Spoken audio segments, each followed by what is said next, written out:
fue que tú descubriste tu vocación?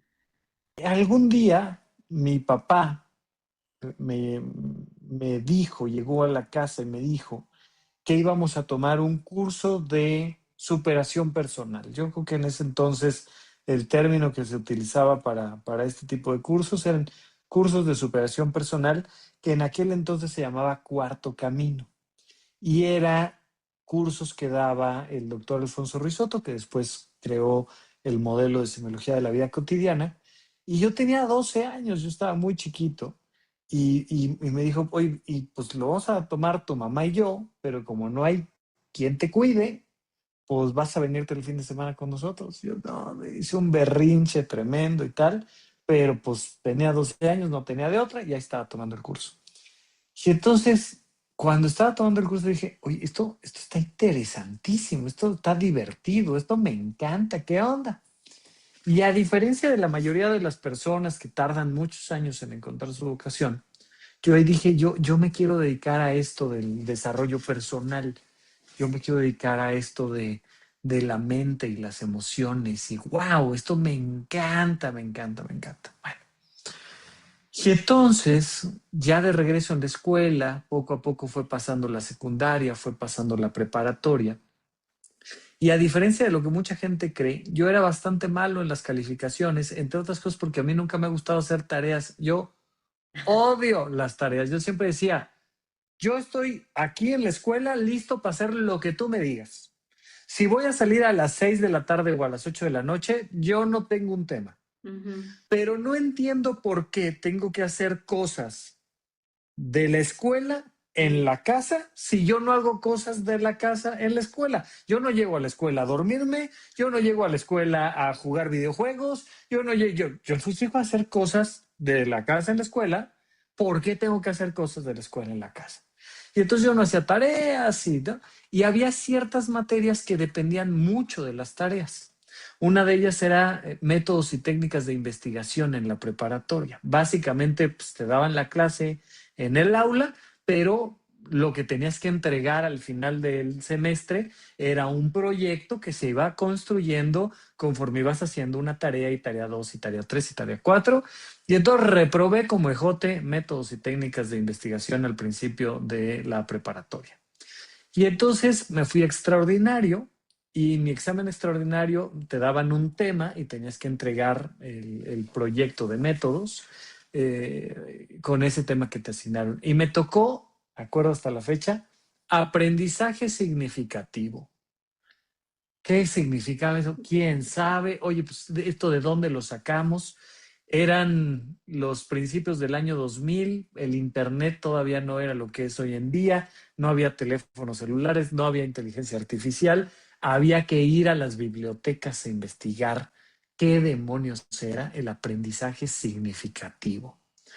Entonces fui a la Facultad de Psicología de la Universidad del Estado de México, y entonces me puse a sacar libros y tal, tal, tal.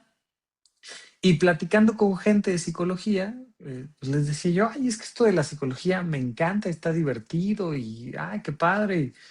Pero como que quisiera algo más, como que siento que le falta más explicación, como que no me es suficiente.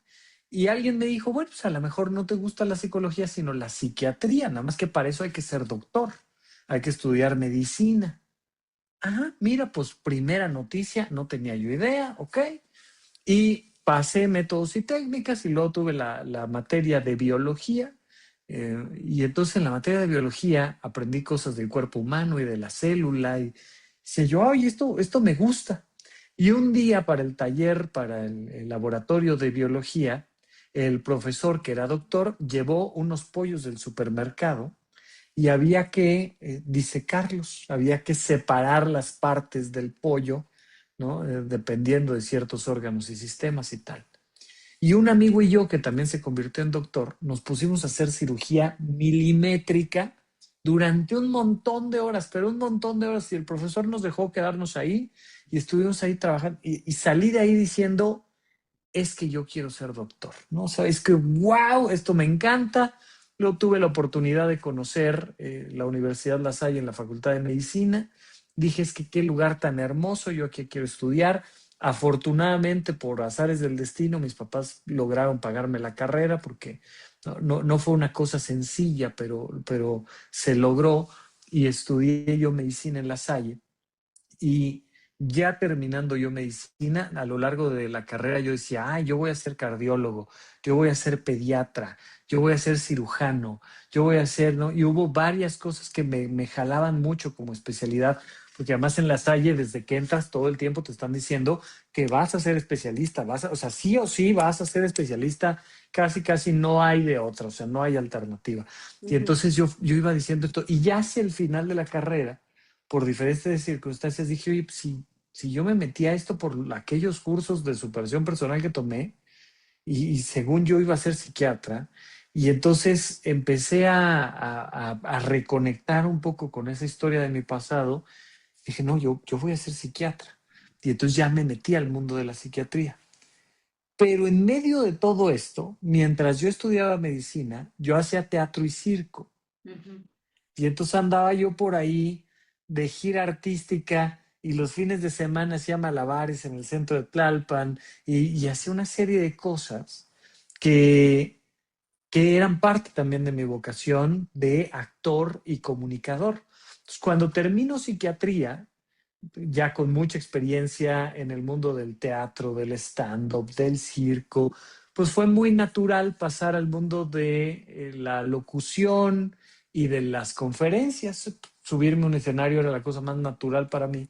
Y entonces empecé a hacer un podcast apenitas cuando en México arrancaba el mundo de los podcasts y me empecé a meter a través de eso al mundo de la divulgación de la salud mental y pues básicamente, ¿no? Para no contarte todos y cada uno de los años de mi vida, pues así llegué a tener un podcast desde hace 10 años que se llama Supracortical y así llegué a hacer más o menos la construcción de lo que hoy en día es mi vocación.